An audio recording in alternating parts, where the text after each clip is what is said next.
Boa tarde, novamente, terceiros anos. Nós terminamos, alguns sistemas fisiológicos, que nós vimos, o circulatório, o respiratório e o digestivo. Esses três sistemas formam os três exercícios, o último exercício que vocês têm que me entregar esse bimestre, atividade 2, tá?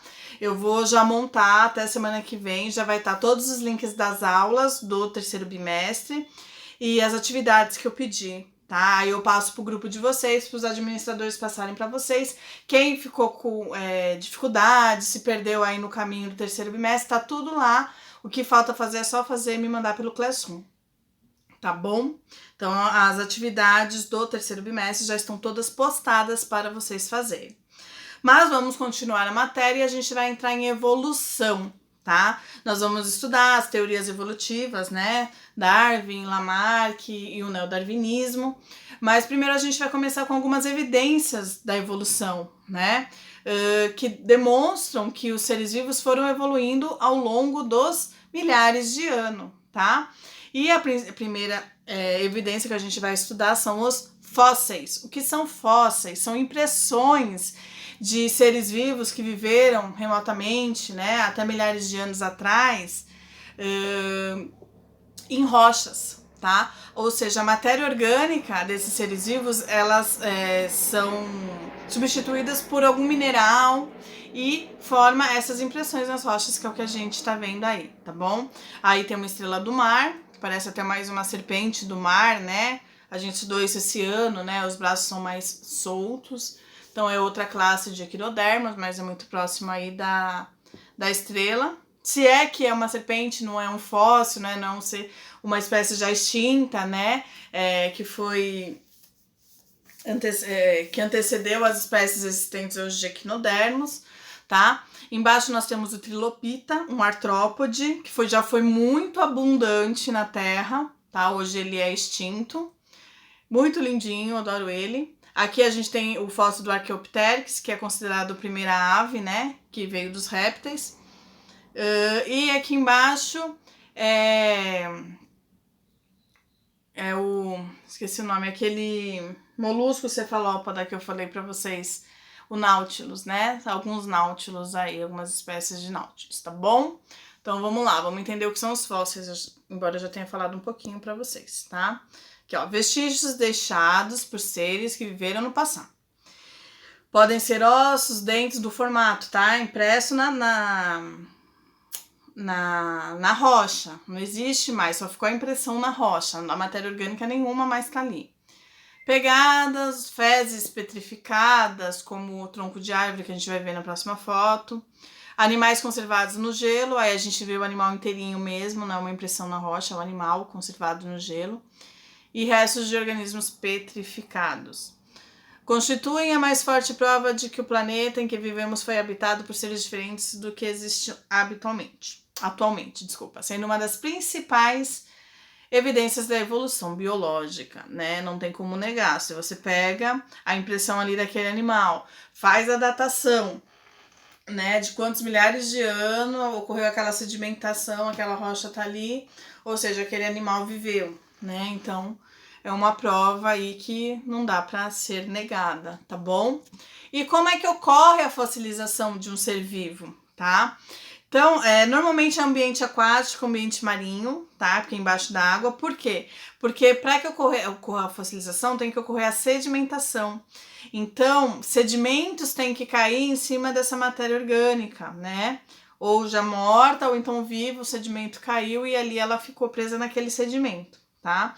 E a pressão desses sedimentos que caíram em cima desse ser vivo faz com que isso se compacte e a matéria orgânica seja substituída pela rocha, tá? Por minerais e pela rocha. Então, é assim que ocorre a formação de fósseis, tá?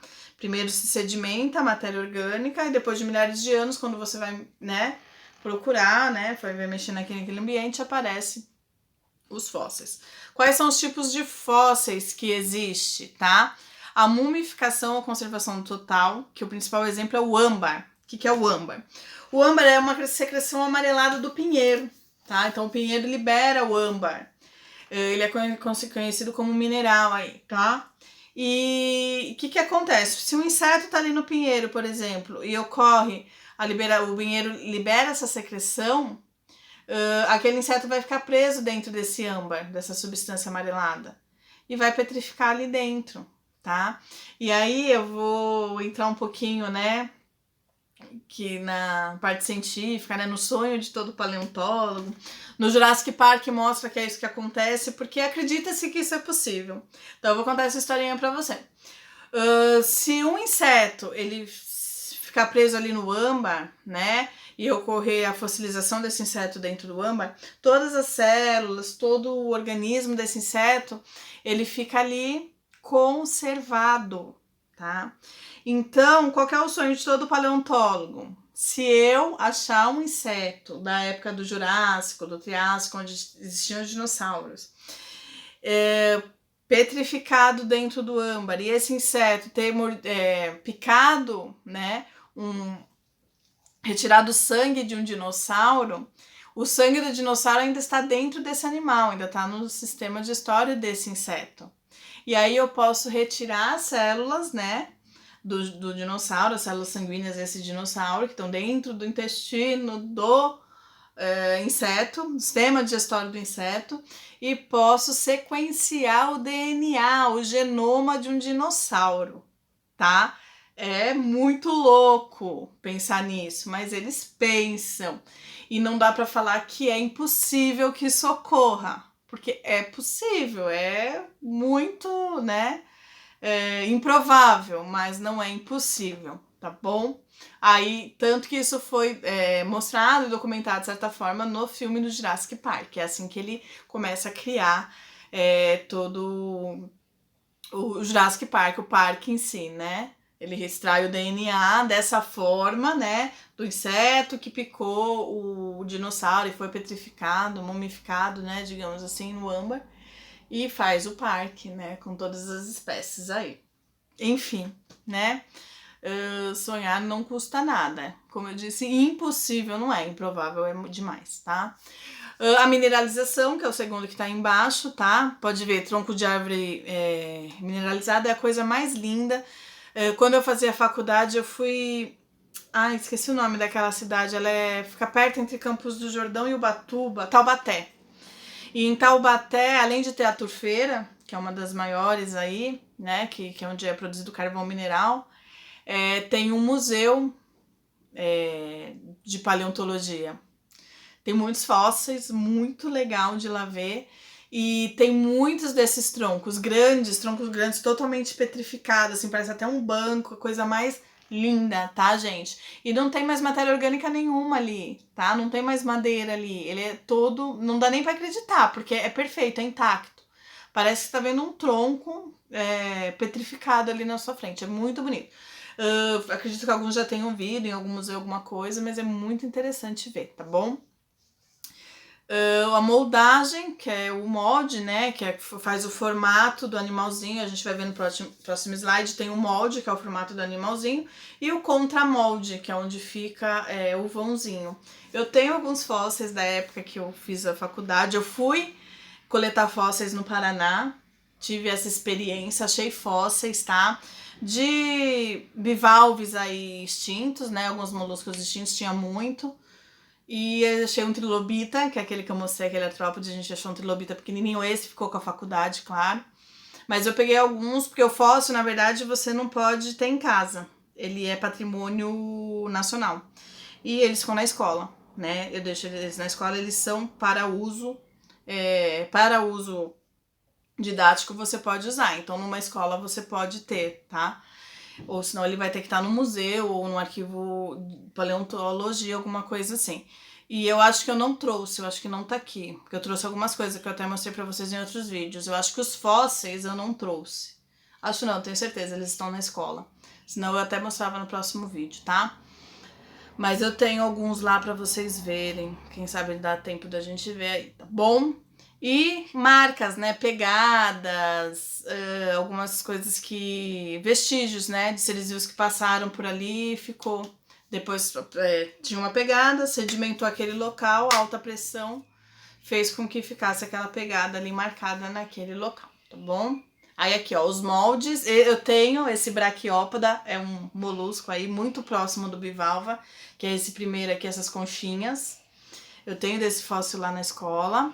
Embaixo ele é mesma espécie de cima, tá vendo? Mas aí eu tenho o molde, que parece o corpinho dele, e o contramolde, tá vendo? Os dois, o contramolde é a parte de cima. Aqui do lado um réptil, aí um parente dos atuais lagartos, né? Um ancestral comum aí com os lagartos atuais. Embaixo o trilobita, tem o molde do bichinho e o contramolde. Trilobita tem fósseis bonitos do trilobita aqui perto. O Museu de Paleontologia da USP.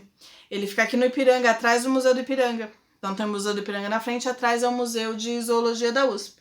Não sei se ele está aberto, mas ele vai abrir após a pandemia.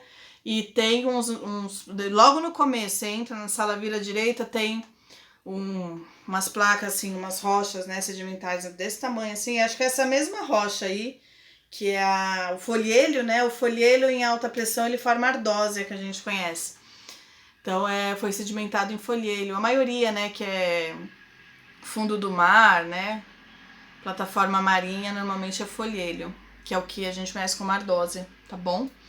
E tem umas desse tamanho, cheio de trilobita, assim, cheio de fósseis de trilobita. Você vê que ocorreu a sedimentação, aqueles animais que estavam ali, naquele ambiente, foram prensados, sedimentados e formados os fósseis, tá? Então, no Museu de Paleontologia tem uns bem bonitos desse animal aí, extinto, tá bom? E do lado a permineralização, que é o que a gente viu como mineralização. Lembra que eu falei? Aí é um animal.